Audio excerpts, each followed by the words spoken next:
orang. Nanti setiap tahunnya kita mengadakan rapat anggota minimal 1 kali. Jadi disitulah suara anggota kepikirnya apa, mau diapakan untuk kita lebih maju. Itu ya. Jadi koperasi ini adalah milik anggota. Dan di situ sebenarnya ada pengurus dan pengawas. Itu ada garis titik-titik. Itu adalah garis koordinasi. Jadi setara, tidak ada yang lebih rendah, tidak ada yang lebih tinggi. Pengawas tugasnya mengawasi kinerja pengurus. Mungkin nyelenteng dari aturan, mungkin tidak benar apa, bisa ditegur. Itu ya Pak, tapi sesuai dengan etika, dengan cara-cara, tidak langsung itu ya, tidak langsung menegur gitu enggak ya Pak. Jadi ada aturannya. Terus pengurus kalau sudah rame itu, kita kewalahan, kita bisa mengangkat manajer. Itu maksudnya. Jadi pengurus dan pengawas ini adalah saling berkoordinasi gitu ya, saya ulangi lagi. Dan anggota adalah pemilik. Jadi keputusan rapat anggota adalah keputusan tertinggi. Jadi tidak anggota per anggota enggak. Jadi kita dalam wadah rapat anggota. Untuk selanjutnya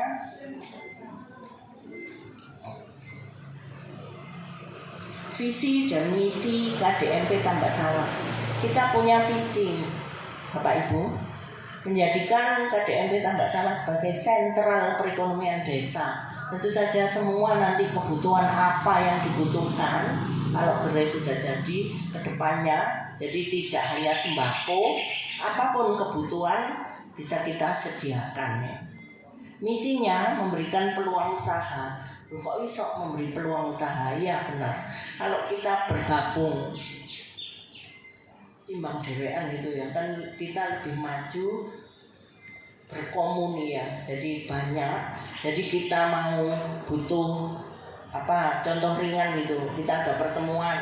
Kita tidak jauh-jauh pesan kuenya di anggota sendiri, catering di anggota sendiri gitu ya. Itu contoh tenaga. Itu yang diutamakan adalah masyarakat desa. Melayani kebutuhan masyarakat desa, meningkatkan kesejahteraan. Maksudnya kebutuhan masyarakat belinya di koperasi, otomatis kesejahteraan masyarakat desa. Jadi dari kita, oleh kita, untuk kita. Jadi duitnya gak nang dindi kan Pak, Bapak Ibu. Jadi masuk di koperasi, nanti dikumpulkan, dihitung, nanti Bapak setahunnya dapat SHU kan gitu. Kalau di luar kan kita belanja sudah lepas itu ya. Kalau kita menjadi anggota koperasi, kita dapat SHU, sisa hasil usaha ya.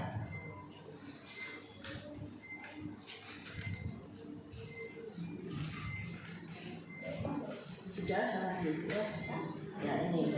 Mungkin ini yang ditanyakan ya, kurang jelas. Syarat untuk menjadi anggota kemarin sudah dijelaskan juga ya oleh Bu Sinta.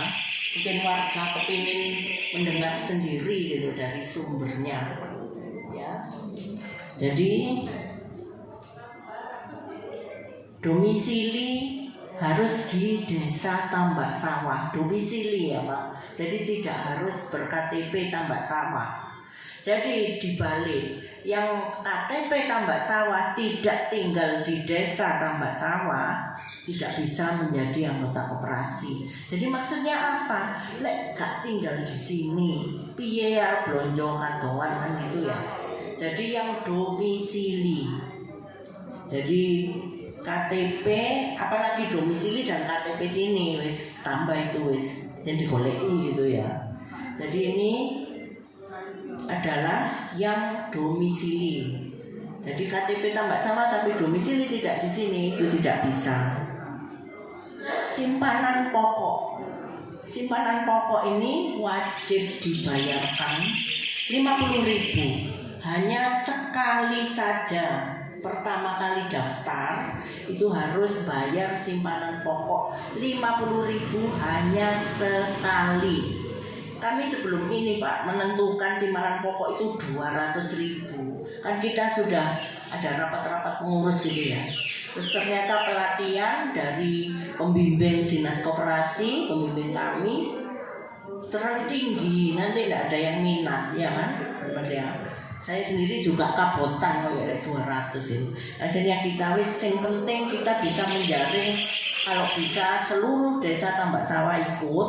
Jadi kita menjadi Rp50.000.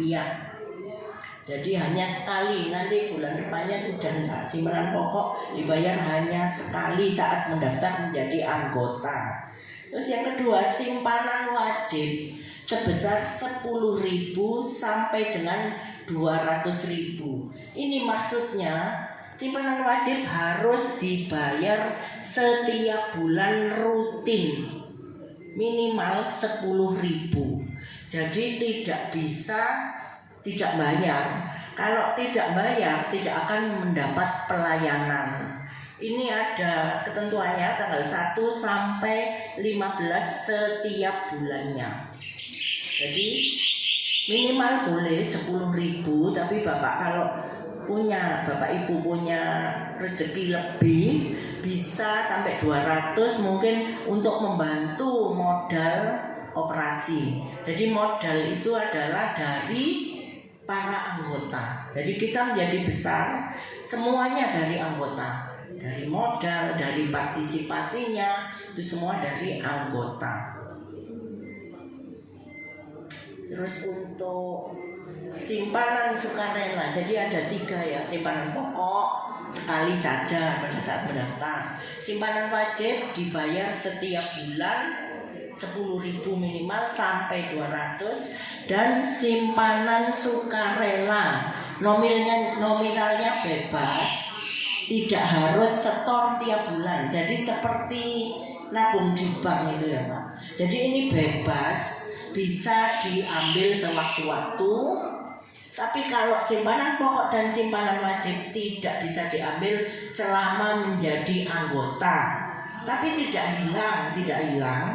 Bapak kalau sudah tidak berkeinginan menjadi anggota bisa diambil, dikembalikan. Tapi kalau simpanan sukarela seperti simpanan di bank. Jadi nabung duitnya Bapak sendiri, bisa diambil sewaktu-waktu, ada bunganya, dan bunganya dihitung 3,5% per tahun.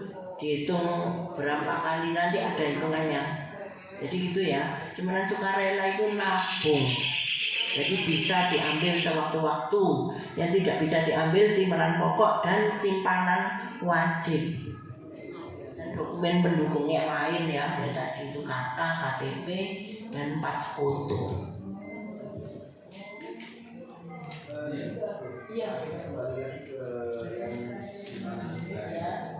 Supaya tidak ada unsur ribanya. Oh, jasa. Ya bisa jasa atau pinjam modal atau apa gitu. Yang penting dihindari bunga. Jangan bunga gitu. Ya. Kata bunga. Kata bunga Kita tidak menggunakan kata bunga di sini Pak. Ya. Jasa ya. Kita di slide ini imbal jasa. Iya. Kita masuk Ya. itu nanti akan mempengaruhi. Ya mohon maaf.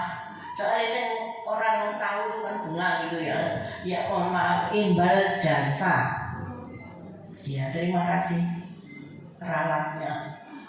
Nah ini Pak, itu adalah terbagi dalam nanti SHU itu dari ketentuan anggaran dasar dan keputusan rapat anggota.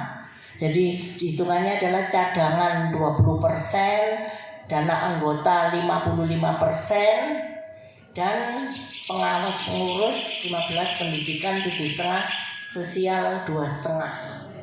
Saya akan menerangkan tentang yang dana anggota 55%. Jadi anggota sendiri itu dari hitungan pendapatan kotor ya, terus dikurangi biaya-biaya mendapatkan pendapatan bersih. Nah itu akan diambil 55% untuk anggota, tetapi hitungannya dari simpanan Bapak. Simpanan pokok, simpanan wajib itu dihitung seluruhnya setahunnya berapa, dan itu mendapatkan 40% dari 55%. Dan transaksi anggota itu adalah partisipasi belanja. belanjanya kalau kita masih belanja. Kalau kita ada simpanan pinjam, simpan pinjam itu nanti dihitung juga, itu adalah lebih besar, 60% dari 55%. Jadi keuntungan kita menjadi anggota koperasi adalah setiap tahun kita akan mendapat SHU setelah rapat anggota. Jadi setiap anggota berbeda-beda ya, tergantung transaksinya dia jual beli sembako, tergantung simpanannya dia. Kalau semakin besar, pasti diperolehnya akan semakin besar. Itu ya Pak. Terus untuk pendidikan, apa sih kok ada pendidikan? Ciri-ciri koperasi adalah pendidikan, meningkatkan SDM warganya ya. Jadi tujuannya apa? Nanti akan lebih pinter golek duit ya istilahnya. Mau apa, kepingin pelatihan rias manten atau apa, nanti bisa diusulkan pada saat rapat anggota, atau buat kue atau masak, atau kalau yang bapak-bapak apa, keterampilan apa itu maksudnya. Jadi ciri koperasi adalah adanya pendidikan, meningkatkan kualitas anggota untuk tambah pinter, untuk berdaya saing dalam perekonomian. Untuk sosial 2,5% itu adalah mungkin nanti apa, uang duka atau apa gitu ya, nanti ada aturannya semua. Lanjut. Nah ini perhitungan SHU ya. Tadi yang saya sudah sebutkan tadi, sudah pendapatan bersih. Ini contoh. Koperasi kita Tambak Sawah dalam 1 tahun mendapatkan bersih 100 juta rupiah ya.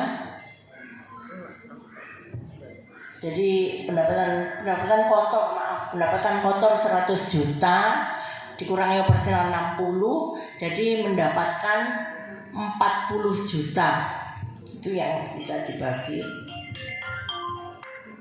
Pemerintah desa, karena kita menggunakan tanah desa, juga kita di bawah pemerintahan desa, jadi juga diberi keuntungan desa. Jadi keuntungan bersih dikurangi 20%-nya. Maaf ya Pak. Gangguan miskol. Contoh perhitungannya SHU ya, pendapatan kotor 100 juta. Ini contoh 1 tahun, ini dalam 1 tahun. Biaya operasionalnya 60.